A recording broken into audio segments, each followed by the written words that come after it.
Hey guys, Sam here. I just came back from taking the AP Government and Politics exam, and I'm here today to give you my opinions on it and, give you my recommendation on the course, which is pretty much all this video is about. So, yeah, let's just get right into it. So, the way I study for this is essentially just timeless history.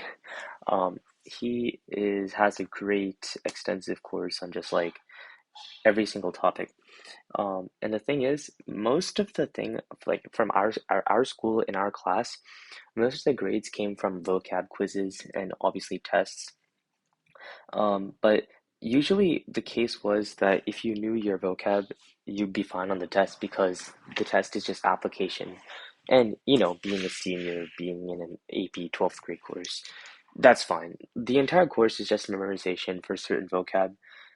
So it's not that bad. And obviously, I mean, maybe not obviously, but I find it to be somewhat of an actually pretty interesting course. Um, and Heimler made it pretty fun. I had a really, really good teacher as well. Um, so mostly with this test, you need to know the court cases, which are all the required court cases. For some reason, our test this year in 2022 had a lot of questions about United States versus citizens. It was the one about how like the 60 days before election day, people couldn't make comments on the people who were running, but then they overturned that and said now people can say anything they want about the other party before they run on election day because it was a violation of free speech or whatever, so something like that. All of the other like the court cases, just know them because you never know out of like those like what 8, 9, 10, 11, 12 cases. It's not that much, honestly.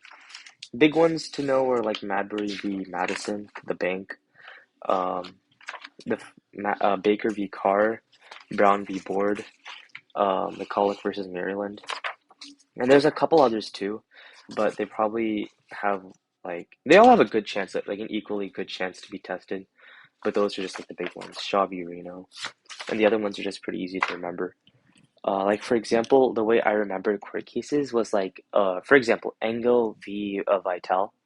Um, the French word for church is l'église, and Engel kind of sounds like church. So that kind of reminds me how that's the religious one where um, they were debating about prayer in schools.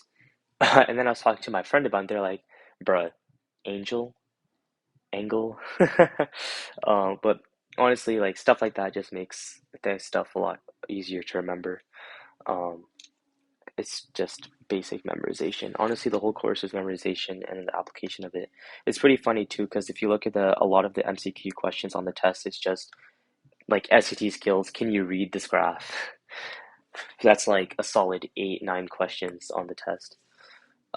So yeah, Heimler's. I didn't really buy a book. You don't need to buy a book.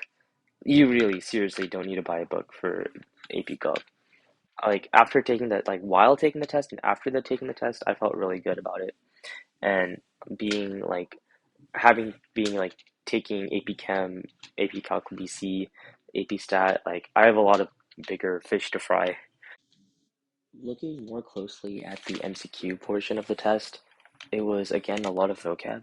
So recall, they would test you on a lot of like the court cases too, but it would have been part of the required court cases that we'd know. But also passages. I recommend reading the passages like twice through, because there'll be like 4 or 5 questions on the passage, and it's just pretty good to get a really good understanding. And actually, the passages themselves usually aren't that hard at all. If you know, it's like they'll always be comparing them to Brutus 1, Federalist 78 or something. Yeah, look at the Federalist paper, like yeah, Federalist Papers, Federalist 51, Federalist 70, Federalist 10, Federalist 78. Like you should really, really know this. That'd be good. There was actually one question on 51, so at least for 2022. So, um, what else? So I guess we could. Oh, and also last thing for MCQ, there's a lot of there's like 1 or 2 questions on like current events, kinda maybe like 2016 if you consider that current relatively. And those questions are like kind of the questions that determine a five, I guess, because it's like that extra mile or something. So it's kind of random stuff that's just fun facts about Obama. To be more specific, they were asking about like executive orders that he might have done. But even if you don't know like the current events exactly, they use terms which we studied, so it's just the application of that. So it's not bad at all. The FRQ, there's three short ones and there's one long one, but the thing is, they're all weighted equally. I recommend starting with question four, which is the long one, just because you'll have the energy for it. It'll be right after your break.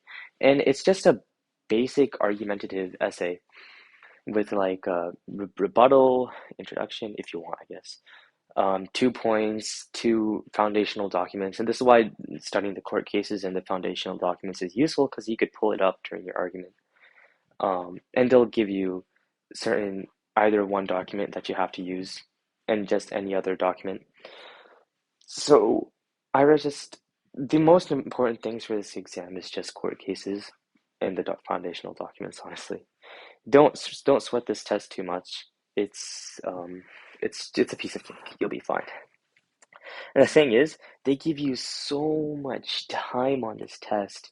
It's too much. It's not needed. You don't like it's too much time. They give 1 minute 40 well, no, not minute. 1 hour 40 minutes for the FRQs. Like 1 hour 20 minutes or even 1 hour 10 minutes is enough to write the four essays. But that was pretty much it. If you're a junior and you're looking into taking this class, I really recommend it. Even though it was a lot of work, personally my teacher was really good, but that may not go for yours. But it in general, it's really not that hard of an AP. And like the thing is, it's the argument whether if it's like your senior year and you want to take it easy or you want to still take the AP, but it's really it comes down to a matter of how much you value the government. Like if you want to know how to like learn how to vote, like see all of this ins and outs of like politics, like I think it's quite valuable information actually. Uh, Honestly, just the stuff I've learned from it, like the experience of just being in that class, you learn about like the structure of government, and that's probably some useful information that you should know. Taking the on-level gov course at your school, they don't do anything. So it's really an option of whether you want to do no work or a lot of work. And that's the question that you ask yourself with this class. Because the class isn't hard. You could get an A plus, actually, pretty easily with minimal studying. It's just vocab. But you could have no work too and be on all level without the boost in GPA. So it's really comes down to that decision. If you like this video, I do plan on making more. Um, Please like and also subscribe too because that really helps out and it motivates me to make more of these videos. I want to continue this channel throughout college and keep on making videos of just me studying and me going over tests and stuff. So um, thank you for watching and I hope that you take it easy and keep on going for studying these AP tests. All right, bye.